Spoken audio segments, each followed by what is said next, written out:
We'll now begin a discussion on Chapter 11, Liquids and Solids and their Intermolecular Forces. Notice that liquids and solids are two of the three classes of phases of matter. Remember that gases had their own particular chapter. So this is a discussion for liquids and solids. Looking at some property of the phases of matter in our chart, what we're describing in terms of liquids and solids and gases, what makes them unique in terms of properties from one to the other. Solids, of course, with their fixed shape, fixed volume, very high density, telling us that those atoms are packed closely together. They are not compressible, will not flow, and those strengths of intermolecular attractions are very strong. Compared to an indefinite shape, fixed volume, high density, not compressible, and yes, it will flow, with an intermediate attraction, and the gas is at the complete opposite end. In a chart, we're comparing those properties of phases of matter and just taking a look at fixed properties versus indefinite properties for solids, liquids, and gases.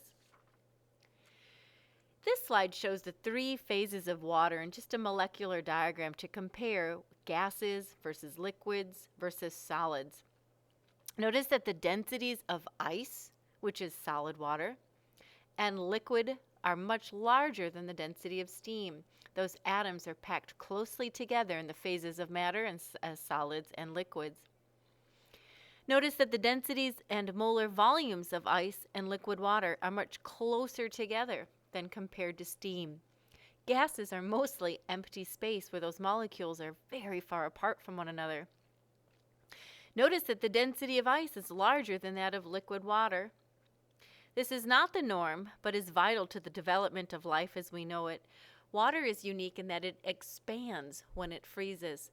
Most liquids, when they freeze, actually compress.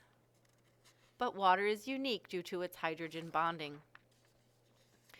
When particles may have or several types of freedom of motion, and different various degrees for each type of phase of matter, translational freedom is the ability to move from one position in space to another.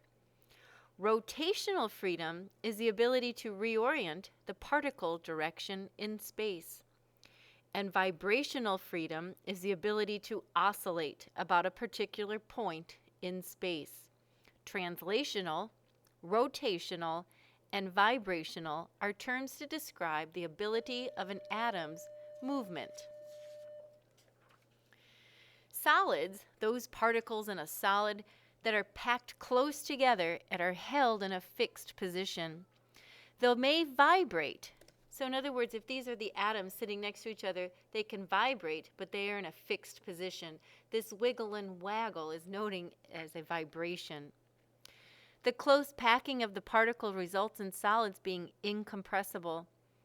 The inability of the particles to move around results in solids retaining their shape and volume. We call that a fixed shape and fixed volume. When they are placed in a new container, that solid still did not change shape, did not change volume. Solids do not flow. Some solids have their particles arranged in an orderly geometric pattern. We call those crystalline solids. Salts, which are ionic compounds, and a diamond, which is a regular order of arrangement for carbon atoms, are examples of crystalline solids. A regular ordered structure are known as crystals. Other solids have particles that do not show a regular geometric shape. The vocabulary word to describe that is known as amorphous, no particular shape in space. Plastics and glass have no crystalline solid structure and are said to be amorphous, without shape. The particles in a liquid, however, are closely packed, but they have some ability to move around. The close packing results in liquids being incompressible. In other words, they have a fixed volume, but the ability of the particles to move allows liquids to take the shape of their container and to flow. However, they don't have enough freedom to actually escape and expand to fill the container. That's a unique property to gases.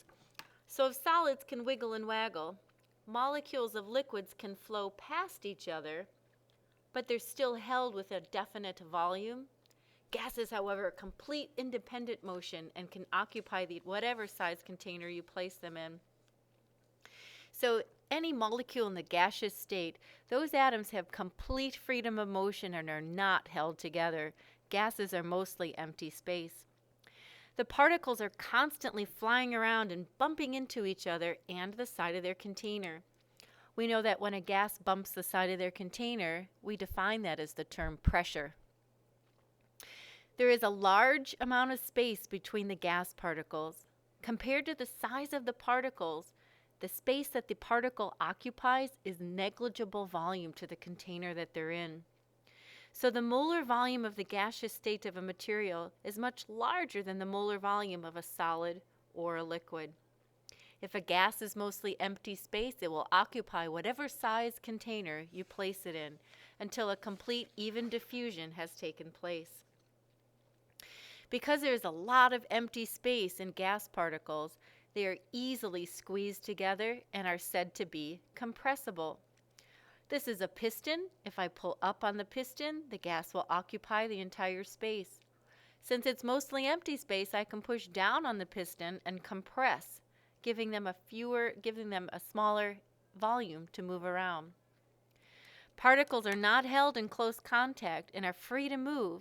Gases expand and they contract to take the shape of their container. Gases also flow, just as liquids. Solids do not. Molecules closely spaced are not easily compressible, as in a liquid, but molecules that are mostly empty space are easily compressible, as in a gas. Liquids do not compress, they have a fixed volume.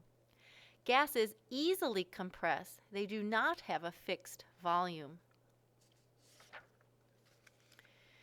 The kinetic molecular theory describes for us the motion of those molecules, and we talked at great length about kinetic molecular theory when we talked about gases in our last unit. What state of material is in depends largely upon two major factors: the amount of kinetic energy, that's the energy of motion, and the strength of attraction between the particles. These two factors are in competition with each other. Kinetic energy is the energy of motion. If the attraction between particles is strong, that overcomes the ability to move around. If the kinetic energy is stronger, the energy of motion, that overtakes, and the ability to move around is quite extreme. The molecules in a gas have complete freedom of motion. Therefore, they have very high kinetic energy. They overcome any attractive forces between the molecules. The molecules on the opposite end of the spectrum, found in a solid, they're locked in place. They cannot move around. Though they can vibrate, they can wiggle and waggle back to each other, they don't have enough kinetic energy to overcome the attractive forces. They're stuck in place. And in between is the phase of a liquid. The molecules in a liquid have limited freedom. They can move around a little within the structure of the liquid. They have enough kinetic energy to flow, so they can overcome some of the attractive forces, but not enough to actually escape the surface as a gas molecule could.